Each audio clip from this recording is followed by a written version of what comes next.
الحمد للہ رب العالمین والعاقبۃ للمتقین والصلاة والسلام علی سید الانبیاء والمرسلین وعلی آلہ واصحابہ اجمعین اما بعد فاعوذ باللہ من الشیطان الرجیم بسم اللہ الرحمن الرحیم ولا تقولوا لمن يقتل في سبیل اللہ اموات بل احیاء ولكن لا تشعرون صدق اللہ العظیم وبلغنا رسوله النبی الامین الکریم ونحن على ذلك لمن الشاہدین والشاکرین والحمد للہ رب العالمین ان اللہ وملائکتہ یصلون علی النبی یا ایہا الذین آمنوا صلوا علیہ وسلموا تسلیما اللہم صل علی سیدنا مولانا محمد معدن الجود والکرم وآلہ واصحابہ وبارک وسلم۔ استاذ زمن حضرت علامہ حسن رضا خان رحمۃ اللہ تعالی علیہ فرماتے ہیں، کس زباں سے ہو بیاں عز و شان اہل بیت، کس زباں سے ہو بیاں عز و شان اہل بیت، مدح گوئے مصطفیٰ ہے مدح خان اہل بیت، مدح گوئے مصطفیٰ ہے مدح خان اہل بیت، ان کی پاکی کا خدائے پاک کرتا ہے بیاں، ان کی پاکی کا خدائے پاک کرتا ہے بیاں، آئے تطہیر سے ظاہر ہے شان اہل بیت، آئے تطہیر سے ظاہر ہے شان اہل بیت، ان کے گھر بے اجازت جبرائیل آتے نہیں، ان کے گھر بے اجازت جبرائیل آتے نہیں، قدر والے جانتے ہیں قدر و شان اہل بیت، قدر والے جانتے ہیں قدر و شان اہل بیت، مصطفیٰ بائے خریدار اس کا اللہ اشتری، مصطفیٰ بائے خریدار اس کا اللہ اشتری، خوب چاندی کر رہا ہے کاروان اہل بیت۔ اور سرکار غریب نواز نے کہا، شاہ است حسین بادشاہ است حسین، دین است حسین دین پناہ است حسین، سرداد نہ داد دست در دست یزید، سرداد نہ داد دست در دست یزید، حقہ کی بنا لا الہ ہست حسین، حقہ کی بنا لا الہ ہست حسین۔ حسین شاہ بھی ہیں، بادشاہ بھی ہیں، دین بھی ہیں، دین پناہ بھی ہیں، سر تو دے دیا لیکن یزید کے ہاتھ میں ہاتھ دینا قبول نہ کیا۔ حق یہ ہے کہ لا الہ الا اللہ کی بنیاد ہے حسین۔ آج شب عاشوراء ہے اور کل یوم عاشوراء ہے، بڑا ہی مقدس اور محترم دن ہے۔ اللہ تبارک و تعالیٰ نے یوم عاشوراء کو اپنے بے شمار نیک بندوں کو بے شمار نعمتیں عطا فرمائیں۔ جناب آدم علیہ السلام کی توبہ یوم عاشوراء کو قبول ہوئی، جناب نوح علیہ السلام کی کشتی جودی پہاڑ سے عاشوراء کے دن لگی، جناب ابراہیم علیہ السلام آگ سے عاشوراء کے دن باہر تشریف لے آئے، جناب یونس علیہ السلام مچھلی کے پیٹ سے عاشوراء کے دن یعنی 10 محرم الحرام کو باہر تشریف لے آئے، جناب ادریس علیہ السلام کو بلند مقام عطا کیا گیا عاشوراء کے دن 10 محرم الحرام کو، جناب عیسیٰ علیہ السلام کو اللہ سبحانہ و تعالیٰ نے یہودیوں سے بچا کر کے آسمان پر اٹھا لیا 10 محرم الحرام کو۔ یہ 10 محرم کا دن اتنا مقدس دن ہے، اور اس دن اللہ تبارک و تعالیٰ کے تمام بندے بچ گئے۔ جناب نوح علیہ السلام طوفان سے باہر آئے، بچ گئے، جناب عیسیٰ علیہ السلام یہودیوں سے بچے آسمان پہ تشریف لے گئے، جناب ابراہیم علیہ السلام آگ سے بچ گئے، جناب یوسف علیہ السلام مچھلی کی اس تاریک جو پیٹ تھا اس سے باہر آ گئے، اس سے بچ گئے، سبھی بچ گئے، ایک کٹ گیا۔ سب بچے ہیں 10 محرم الحرام کو، سب کو نجات ملی ہے، صرف ایک کٹا ہے، ایک کٹ گیا، وہ امام حسین کی ذات ہے جو 10 محرم الحرام کو کٹ گئی۔ لیکن یہ آپ کی گردن کٹی، آپ نے اپنا سر کٹایا، آپ نے شہادت دی اور شہادت دے کر کے اپنی گردن کٹا کر کے اپنا سر کٹا کر کے دین کو بچا لیا، جو سب سے بڑی چیز تھی۔ سب نے اپنی جان بچائی، سب اپنی جان لے کر کے باہر تشریف لے آئے، لیکن امام حسین نے گردن دی لیکن دین کو بچا لیا، قیامت تک کے لیے دین کو محفوظ کر دیا۔ قیامت تک اب شریعت پر کوئی دست درازی نہیں کر سکتا ہے، کوئی شریعت کے اصول کو بدل نہیں سکتا ہے، کوئی شریعت کے پرنسپلز پہ ہاتھ صاف نہیں کر سکتا ہے۔ امام حسین رضی اللہ تعالیٰ عنہ نے اپنے خاندان کی شہادت دے کر کے شریعت کو اس طرح سے محفوظ کر دیا قیامت تک کے لیے۔ اور موت، یہ موت بڑی عجیب چیز ہے، لوگ اس سے بھاگتے ہیں، ڈرتے ہیں، بچنے کے لیے نہ جانے کیا کیا جتن کرتے ہیں، لیکن ہر کسی کو معلوم ہے کہ موت تو آنی ہی ہے، اس سے بچ کر کے تو کہیں نہیں جانا ہے۔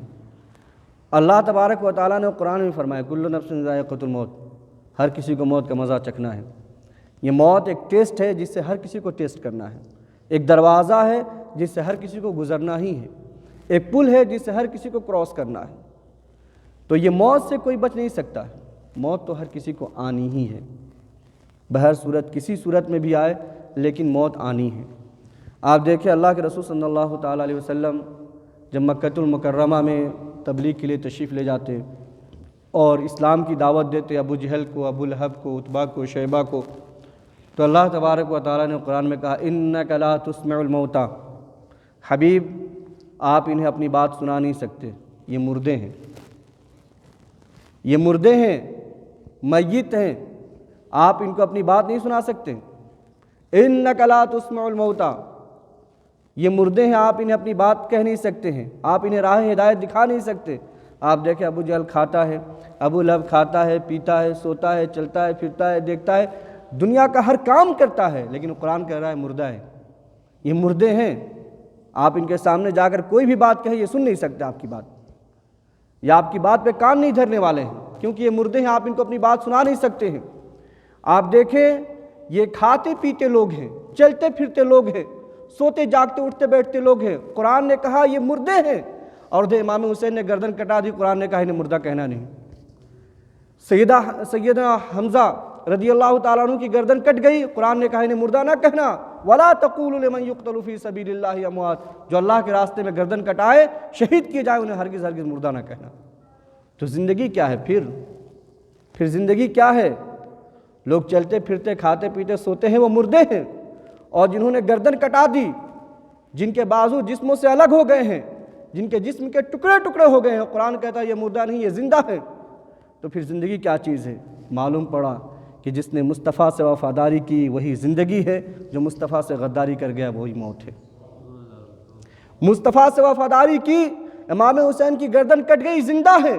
سیدنا امیر حمزہ کی گردن کٹ گئی، زندہ ہے، تمام شہداء کی گردنیں کٹ گئی، زندہ ہے، کیونکہ انہوں نے مصطفیٰ سے وفاداری کی ہے۔ اور جو لوگ کھاتے پیتے ہیں، چلتے پھرتے ہیں، سوتے جاگتے ہیں، اٹھتے بیٹھتے ہیں، لیکن مصطفیٰ کے غدار ہیں، قرآن کہتا ہے یہ سب کے سب مردے ہیں، ان کے اندر کوئی زندگی نہیں ہے۔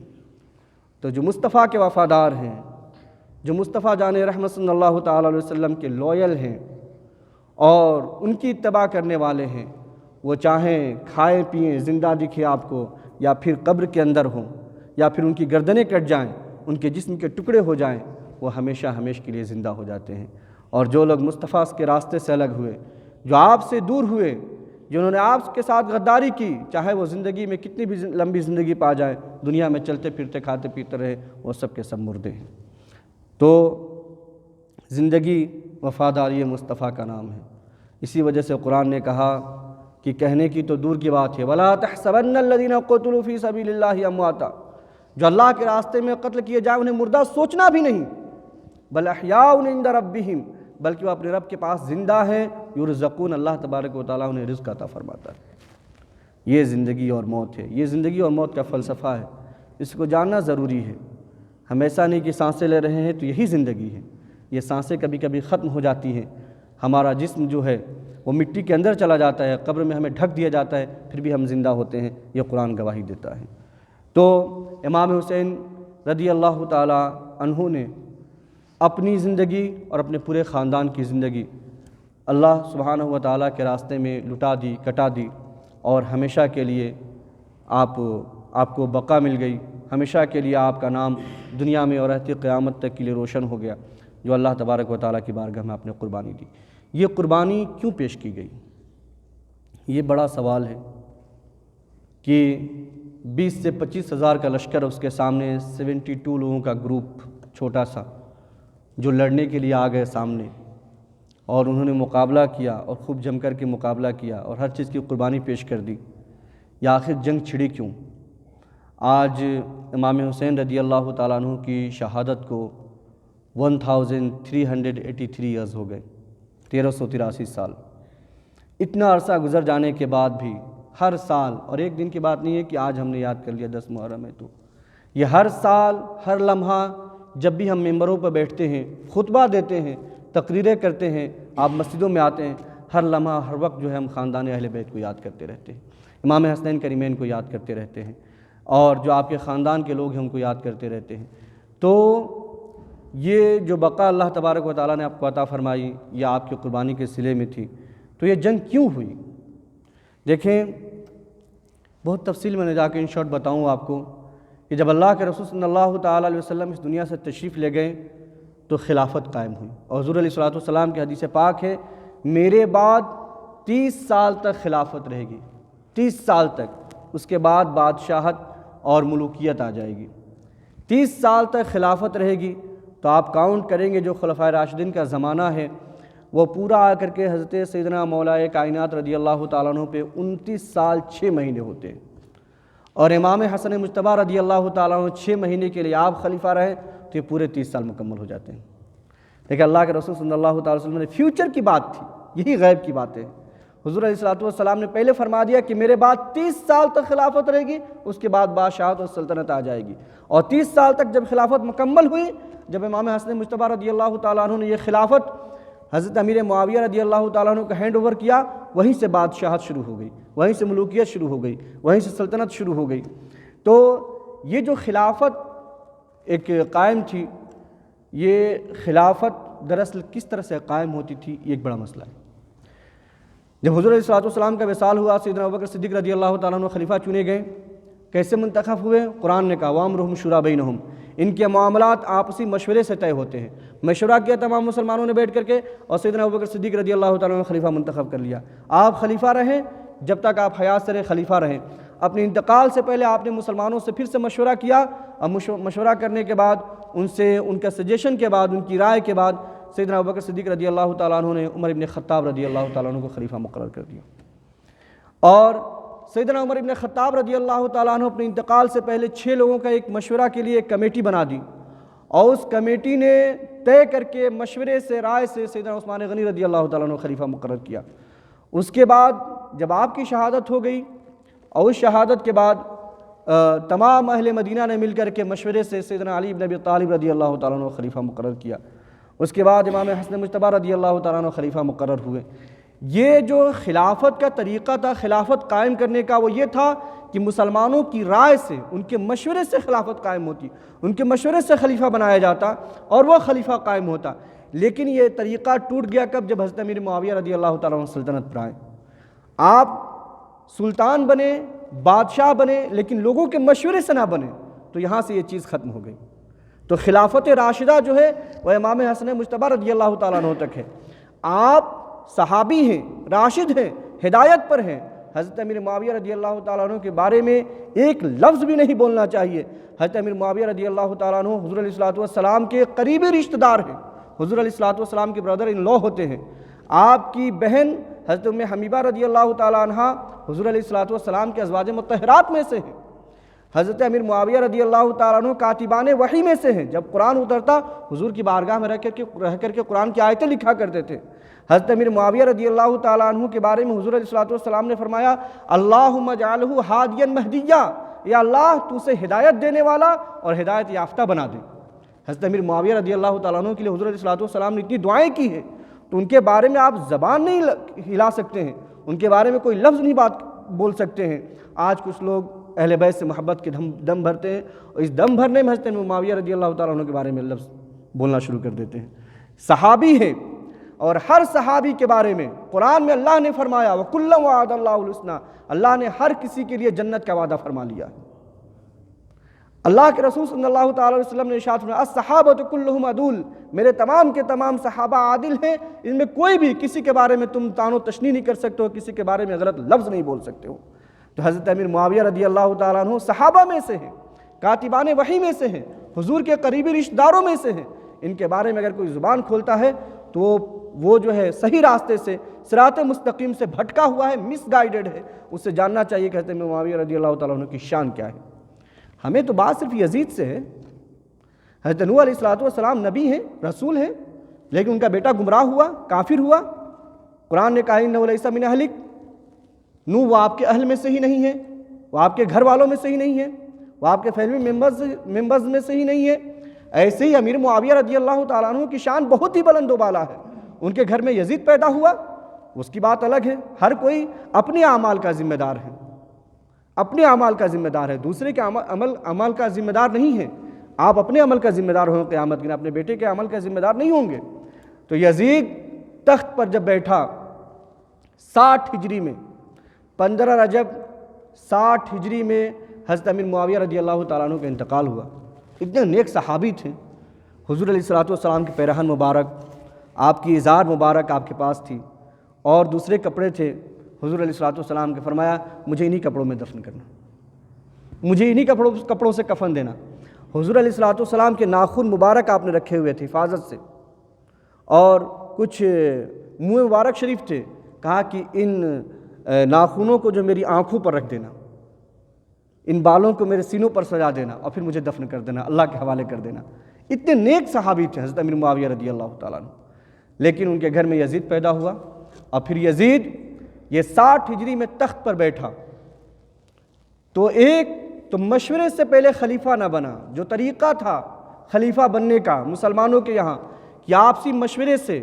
آپسی رائے سے مسلمان جس کو مقرر کر لے، جس کو اپوائنٹ کر دے، وہی خلیفہ بنے گا، وہی خلیفہ راشد کہلائے گا، یہ طریقہ اس نے اختیار نہ کیا۔ یہ پہلی غلطی۔ اور دوسری بات یہ ہے کہ جیسے ہی وہ تخت پر بیٹھا، سب سے پہلے اس نے اتنی آزادی دے دی، آپ کا دل چاہے نماز پڑھے، دل چاہے نہ نماز پڑھے، آپ کا دل چاہے کہ دو جام جو ہے شراب کے چھلکا لے تو چھلکا لے، اس میں کوئی گناہ نہیں ہے، آپ کا دل چاہے تو جوا کھیلیں تو جوا کھیل لیں، اس میں کوئی گناہ نہیں ہے، کوئی سزا نہیں ہے۔ یہ جو اسلامک رولز تھے، یہ جو اسلامک ریگولیشنز تھے، جو اسلامک پرنسپلز تھے، اس کو یزید نے چاہا کہ تبدیل کر دے۔ وہ جو پابندیاں، جو لیمیٹیشنز اسلام نے رکھے تھے، ان پابندیوں کو وہ ختم کرنا چاہتا تھا۔ امام حسین رضی اللہ تعالیٰ عنہ نے اسی طرح شریعت کی حفاظت کی، اپنی جان کی قربان دی، اور شریعت کے جو رولز اور ریگولیشنز تھے، جو اس کی بنیادیں تھیں، ان کو مضبوط کر دیا۔ ورنہ آپ آج دیکھتے ہیں کہ ایک امام جو ہے مصلی پر کھڑا ہوتا، نماز بھی پڑھا رہا ہوتا، اور نماز سے باہر نکلتا تو شراب کے مٹکے بھی چھلکا رہا ہوتا، شراب بھی پی لیتا وہ۔ کیونکہ یزید جیسی حکومت اگر چل پڑتی اور اس کی بنیاد پڑ جاتی تو آپ یقین جانیں کہ آج جو آپ شریعت اس حال میں آپ کے سامنے موجود ہے، جس صورت میں آپ کے سامنے موجود ہے، اس صورت اور شکل میں یہ شریعت اور دین جو ہے آپ کے سامنے موجود نہ ہوتا۔ اس کو یہ بدلنا چاہتا تھا۔ امام حسین رضی اللہ تعالیٰ نے اسے قبول نہ فرمایا۔ جب وہ خلیفہ بنا تو سب سے پہلے اس نے چاہا کہ میری بات کی سرٹیفیکیشن جو ہے وہ امام حسین سے مل جائے۔ اگر آپ کے یہاں سے سند مجھے مل گئی، پھر میں کچھ بھی کروں گا تو میرے خلاف کوئی آواز نہیں اٹھا سکتا ہے، اس لیے کہ مجھے سند اور سرٹیفکیٹ جو ہے خاندان رسول سے ملا ہوا ہے۔ یہ لوگ کہتے ہیں کیا بات تھی، ذرا ہاتھ پہ ہاتھ ہی تو دینا تھا، پورے خاندان کی جان بچ جاتی، آپ کی جان بچ جاتی، مدینہ نہ چھوڑنا پڑتا، مکہ نہ چھوڑنا پڑتا، کوفہ نہ جانا پڑتا، صرف بات اتنی سی تھی کہ آپ اس کے ہاتھ پر ہاتھ رکھ دیتے، جھوٹ کا ہی ہاتھ رکھ دیتے، جان تو بچ جاتی، جان بچ جاتی۔ لیکن جو شریعت ہے، جو دین ہے، جو اسلام ہے، وہ نہ بچ پاتا۔ اس کو بچانے کے لیے امام حسین رضی اللہ تعالیٰ عنہ نے اپنا ہاتھ یزید کے ہاتھ میں نہ دیا اور سر کٹا دیا، خاندان لٹا دیا، تاکہ شریعت و دین اور اسلام کی حفاظت کی جا سکے اور اس کی بنیادوں کو ہلا نہ سکے۔ اس وجہ سے امام حسین رضی اللہ تعالیٰ عنہ نے ہاتھ میں ہاتھ نہ دیا۔ یہ ہماری سوچ ہے، ہماری فکر ہے، ہمیں لگتا ہے آسان ہے، ہاتھ میں ہاتھ ہی دینا تھا۔ لیکن جب وہ خلیفہ بنا، جب تخت پر بیٹھا، خلیفہ تو نہیں، جب تخت پر بیٹھا تو اس نے حکم نامہ جاری کیا کہ مدینہ کا جو گورنر تھا اس کو خط لکھا، مدینہ گورنر ولید بن عقبہ کے یہاں خط لکھا اور کہا کہ عبداللہ ابن عباس، عبداللہ ابن عمر، عبداللہ ابن زبیر، امام حسین، ان لوگوں سے تم خاص طور سے میری بیعت لو، خط پہنچا ولید بن عقبہ کے پاس، اور جیسے اس نے خط پڑھا امام حسین رضی اللہ تعالیٰ عنہ کے پاس خبر بھجوائی۔ امام حسین رضی اللہ تعالیٰ عنہ کے پاس جب قاصد نے آ کر کہا کہ آپ کو گورنر ہاؤس میں بلایا جا رہا ہے، تو امام حسین حضرت عبداللہ ابن زبیر سے مشورہ کرتے ہیں کہ یہ وقت دربار کا نہیں ہے، لیکن ہمیں کیوں بلایا جا رہا ہے؟ اس کا مطلب یہ ہے کہ امیر معاویہ کا انتقال ہو چکا ہے۔ اس وقت جب خلیفہ کا انتقال ہوتا تو اسے ظاہر نہ کیا جاتا، ڈسکلوز نہ کیا جاتا، بتایا نہ جاتا لوگوں کو خلیفہ کا انتقال ہو گیا ہے، جب تک کہ دوسرا خلیفہ آ کر کے تخت سنبھال نہ لیتا، جب تک وہ اپنی حکومت کو مستحکم مضبوط نہ کر لیتا، تب تک اس کا اعلان نہ کیا جاتا۔ لیکن امام حسین کہتے ہیں کہ بے وقت گورنر ہاؤس میں بلایا گیا ہے، اس کا مطلب یہ ہے کہ خلیفہ یعنی حضرت امیر معاویہ رضی اللہ تعالیٰ عنہ کا انتقال ہو چکا ہے۔ آپ نے حضرت عبداللہ ابن زبیر رضی اللہ تعالیٰ عنہ سے مشورہ کیا۔ حضرت عبداللہ ابن زبیر رضی اللہ تعالیٰ عنہ نے کہا کہ ہمیں لگتا ہے کہ آپ سے بیعت کا مطالبہ کیا جائے گا کہ آپ یزید کی اطاعت کر لیں، آپ یزید کو حاکم مان لیں، آپ یزید کو سلطان اور بادشاہ مان لیں۔ تو حضرت امام حسین رضی اللہ تعالیٰ عنہ نے فرمایا کہ یہ تو کبھی ہو نہیں سکتا ہے۔ آپ نے اپنے چند لوگوں کو جمع کیا اور گورنر ہاؤس کے باہر لوگوں کو کھڑا کر دیا اور فرمایا میں اندر جاتا ہوں، اگر کسی قسم کا تمہیں شور سنائی دے، کسی قسم کی آواز آئے یا کسی قسم کی شور و غوغا سنائی دے، تم فوراً ہی گورنر ہاؤس کے اندر داخل ہو جانا، سمجھ جانا کہ معاملہ ٹھیک نہیں ہے، حالات اچھے نہیں ہیں۔ حضرت امام حسین رضی اللہ تعالیٰ عنہ گورنر ہاؤس کے اندر گئے اور ولید بن عقبہ نے وہ خط پڑھ کر کے امام حسین کو سنایا کہ یزید نے آپ سے بیعت کا مطالبہ کیا ہے، وہ چاہتا ہے کہ آپ اس کی اطاعت کر لیں، اس کو حاکم اور سلطان مان لیں۔ حضرت امام حسین رضی اللہ تعالیٰ عنہ نے فرمایا میرے جیسا آدمی چھپ کر کے بیعت نہیں کرے گا، اگر تمہیں بیعت لینا ہے تو پھر آؤ باہر، تمام لوگوں کو جمع کرو، اگر تمام لوگ اس کی بیعت کر لیتے ہیں، اسے حاکم اور بادشاہ مان لیتے ہیں، میں بھی بیعت کر لوں گا۔ امام حسین رضی اللہ تعالیٰ عنہ نے اتنا کہا اور گورنر ہاؤس سے باہر آنے لگے۔ وہیں پر ایک شخص بیٹھا ہوا تھا، مروان بن حکم، بڑا ہی شاطر انسان۔ اس نے کہا ولید یہ تم کیا کر رہے ہو؟ یہ نکل رہے ہیں، انہیں پکڑو، اگر یہ یہاں سے نکل گئے تو پھر تمہارے ہاتھ نہیں آنے والے ہیں، اگر ان سے زبردستی بیعت لو، اگر حکومت کو باقی رکھنا ہے تو، اگر سلطنت کو بچانا ہے تو، اور اگر یہ نہ بیعت کریں تو تم ان کا قتل کر دو، لیکن ان کو یہاں سے باہر نہیں جانے دو۔ جب امام حسین رضی اللہ تعالیٰ عنہ نے یہ بات سنی تو فرمایا تمہاری مجال، تم ہم پر دست درازی کرو گے، مجھے قتل کرو گے، تم ہوشیاری کی باتیں کرتے ہو، ہمت ہے تو ہاتھ لگا کر کے دیکھو۔ مروان بن حکم نے سے جب امام حسین رضی اللہ تعالیٰ عنہ نے یہ بات کہی تو وہ خاموش ہو گیا، اور اس کے بعد امام حسین رضی اللہ تعالیٰ عنہ باہر تشریف لے آئے تو اس نے ولید بن عقبہ سے کہا تم نے یہ غلط کیا، ان کو یہاں سے جانے دیا ہے، ابھی دوبارہ تمہارے ہاتھ نہیں آنے والے ہیں۔ ولید بن عقبہ نے کہا، تھوڑا اچھا آدمی تھا، کہ نہیں، میں خاندان رسول کے خون سے اپنا ہاتھ رنگین نہیں کرنا چاہتا، میں خاندان رسول کے لوگوں کو قتل نہیں کرنا چاہتا، اگر اس کے بدلے مجھے پوری دنیا بھی دی جائے تو میں ان پر دست درازی نہیں کروں گا، میں ان کا قتل نہیں کروں گا، اس کے لیے مجھے چاہے گورنر سے گورنر کے پوسٹ سے مجھے ہٹا دیا جائے، لیکن میں ان کا قتل کرنے والا نہیں ہوں۔ تو امام حسین رضی اللہ تعالیٰ عنہ وہاں سے باہر تشریف لے آئے، اور جب آپ کو حالات کا علم ہو گیا تو آپ کو معلوم ہو گیا کہ اب مدینہ میں رہنا مشکل ہے، کیونکہ اگر مدینہ میں رہیں تو یہ میرے قتل پہ درپے ہیں، یہ مجھے قتل کرنے کا ارادہ رکھتے ہیں، شہید کرنے کا ارادہ رکھتے ہیں۔ امام حسین رضی اللہ تعالیٰ عنہ نے یہ گوارہ نہ کیا کہ یہ مقدس شہر جو شہر رسول ہے، جو مدینہ منورہ ہے، وہاں پر کسی قسم کی خوریزی کی جائے، کسی قسم کا خون بہایا جائے یا یہاں پر فساد برپا ہو۔ تو امام حسین رضی اللہ تعالیٰ عنہ نے یہ مکمل ارادہ کر لیا کہ میں کل شہر مدینہ کو الوداع کہہ دوں گا۔ اب وہ رات آتی ہے، آخری رات، امام حسین رضی اللہ تعالیٰ عنہ اپنے گھر پہ بتا چکے ہیں اہل خاندان کو، اہل بیت کو، کہ ہم شہر مدینہ چھوڑ کر کے صبح ہونے سے پہلے شہر مدینہ کو خیر آباد کہہ دیں گے، الوداع کہہ دیں گے اور مدینہ سے باہر نکل جائیں گے، ہم مکہ کے لیے روانہ ہو رہے ہیں۔ وہ رات ہے، آپ دیکھیں وہ شہر مدینہ ہے جہاں امام حسین رضی اللہ تعالیٰ عنہ کا بچپنا گزرا ہے، جہاں کھیل کر کے آپ بڑے ہوئے ہیں، جہاں نانا کے گود میں آپ نے اپنا بچپنا گزارا ہے، جس شہر میں آپ جوان ہوئے ہیں، جس شہر نے آپ کی رونقوں کو دیکھا ہے، جس شہر نے آپ کو جوان ہوتے دیکھا ہے، جس شہر میں آپ نے اپنی زندگی کئی سال گزارے، جس شہر میں آپ نے اللہ سبحانہ و تعالیٰ کی سب سے زیادہ سجدے کیے، اس شہر کو آج چھوڑ کر کے جانا پڑ رہا ہے۔ کیا جرم تھا امام حسین کا؟ کیا کوئی غلطی تھی؟ کسی کا خون بہایا تھا؟ کسی کا قتل کیا تھا؟ کسی پہ ظلم کیا تھا؟ کسی کے گھر کو برباد کیا تھا؟ کسی کو تباہ کیا تھا؟ کچھ بھی جرم نہیں ہے، کوئی غلطی نہیں ہے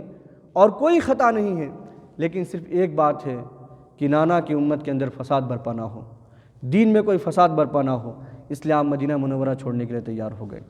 رات کا وقت ہے، نانا جان کے روضے پر حاضر ہوتے ہیں،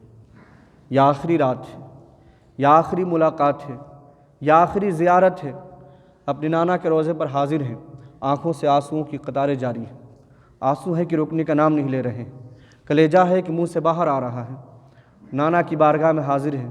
یا رسول اللہ، یا آخری دیدار ہے آپ سے، آخری ملاقات ہے آپ سے، آپ کا حسین مدینہ چھوڑ کے جا رہا ہے، آپ کا حسین آپ کا روضہ چھوڑ کر کے جا رہا ہے، آپ کا حسین آپ کی مسجد چھوڑ کر کے جا رہا ہے، آپ کا حسین آپ کا شہر چھوڑ کر کے جا رہا ہے، شاید اس کے بعد ہماری آپ سے ملاقات نہ ہو، شاید اس کے بعد ہم آپ کا دیدار نہ کر سکیں، شاید اس کے بعد آپ کے روضے پر میری حاضری نہ ہو سکے۔ اور امام حسین رضی اللہ تعالیٰ عنہ اسی آنسوؤں کی قطار آپ کی آنکھوں سے جاری ہے، اور اسی ماحول میں آپ کو آنکھ لگ جاتی ہے، آنکھ لگتی ہے، نانا جان خواب میں تشریف لے آتے ہیں اور حسین کی دعا کرتے، حسین اللہ تعالیٰ تمہیں صبر عطا فرمائے، حسین تمہیں اللہ تعالیٰ دین پر استقامت عطا فرمائے، حسین تمہیں بلاؤں پر اللہ تبارک و تعالیٰ تمہیں ثابت قدم رکھے۔ اور جب نانا خواب میں تشریف لے آتے ہیں اور دلاسا دیتے ہیں، دعا فرماتے ہیں، امام حسین رضی اللہ تعالیٰ عنہ کی آنکھ کھل جاتی ہے۔ دل چاہتا ہے کہ گردن کٹ جائے، شہر نہ چھوٹے، لیکن حالات کا تقاضا یہ ہے کہ جتنی جلدی ہو اس شہر سے باہر نکل جائے۔ شہر ہے کہ دامن پکڑ کے کھینچ رہا ہے کہ حسین مجھے چھوڑ کے نہیں جانا، وطن کی محبت ہے کہ جانے نہیں دیتی، اور ادھر حالات کا تقاضا یہ ہے، مجبوری یہ ہے کہ ایک لمحے بھر کے لیے بھی رکنا مناسب نہیں ہے، شہر مدینہ سے جتنی جلدی ہو باہر ہو جائے۔ امام حسین رضی اللہ تعالیٰ عنہ اپنے نانا کی بارگاہ میں صلاۃ والسلام پیش کرتے ہیں، آخری ملاقات کرتے ہیں، آخری حاضری دیتے ہیں، اور اس کے بعد وہاں سے نکلتے ہیں، اپنے بھائی امام حسن مجتبیٰ رضی اللہ تعالیٰ عنہ کے مزار شریف پہ حاضر ہوتے ہیں، وہاں دعا کرتے ہیں۔ اور امام حسن مجتبیٰ رضی اللہ تعالیٰ عنہ آپ کے بھائی، آپ سے سب سے زیادہ محبت کرنے والے، آپ کو سب سے زیادہ چاہنے والے، اپنے آخری لمحات میں بھی اپنے بھائی امام حسین کو آپ نے نصیحت کی تھی کہ دیکھو، جب کبھی بھی حالات خراب ہوں، کبھی بھی کوفہ کی طرف، اہل عراق کی طرف نہ جانا، وہاں کے لوگ بڑے دھوکے باز ہیں، ہمارے والد کو دھوکہ دیا، مجھے دھوکہ دیا، تو کبھی ان پر بھروسہ نہ کرنا، کبھی ان کی طرف نہ جانا۔ یا آخری وصیت و نصیحت جو امام حسین کو کرنے والے امام حسن مجتبیٰ رضی اللہ تعالیٰ عنہ، ان کے مزار شریف پر، ان کے قبر انور پر آپ حاضر ہوتے ہیں۔ وہاں سے اس کے بعد اپنی والدہ حضرت فاطمہ الزہرا خاتون جنت کی بارگاہ میں حاضر ہوتے ہیں۔ یہ آپ کی والدہ ماجدہ ہیں، جنتی عورتوں کی سردار ہیں۔ امام حسین رضی اللہ تعالیٰ عنہ والدہ کی قبر پر حاضر ہیں اور بے زار و قطار رو رہے ہیں، آنسو جاری ہیں کہ یہ میری والدہ ہیں جن کی گود میں پلا بڑا ہوں، جن کا دودھ میں نے پیا ہے، جن کی قبر پر روزانہ میں زیارت کے لیے آیا کرتا تھا، یا آج آخری زیارت ہے، آج آخری ملاقات ہے۔ صلاۃ و سلام پیش کرتے ہیں اور رات کا کافی حصہ انہی سب چیزوں میں گزر جاتا ہے۔ اس کے بعد گھر تشریف لے آتے ہیں، گھر آتے ہیں، پورے خاندان اہل بیت تیار ہیں، سارا سامان تیار کر دیا گیا ہے، باہر گھر کے باہر جو ہے سواری کھڑی کر دی گئی ہے۔ اب رات ختم ہو رہی ہے، صبح کا اجالا ہونے والا ہے، تارے جو ہیں وہ غم کے مارے، حزن کے مارے اب اپنے آپ کو سمیٹ رہے ہیں، اپنے اوپر پردے ڈال رہے ہیں، رات جو ہے ختم ہو رہی ہے، دن جو ہے اپنے چہرے کو باہر لا رہی ہے، اجالا پھیلتا جا رہا ہے۔ اجالا ہونے سے پہلے امام حسین رضی اللہ تعالیٰ عنہ اپنے پورے خاندان کے ساتھ مکہ شریف کے لیے روانہ ہو جاتے ہیں، شہر مدینہ سے جدا ہوتے ہیں۔ یہ وہ شہر ہے جو ایک زمانہ تھا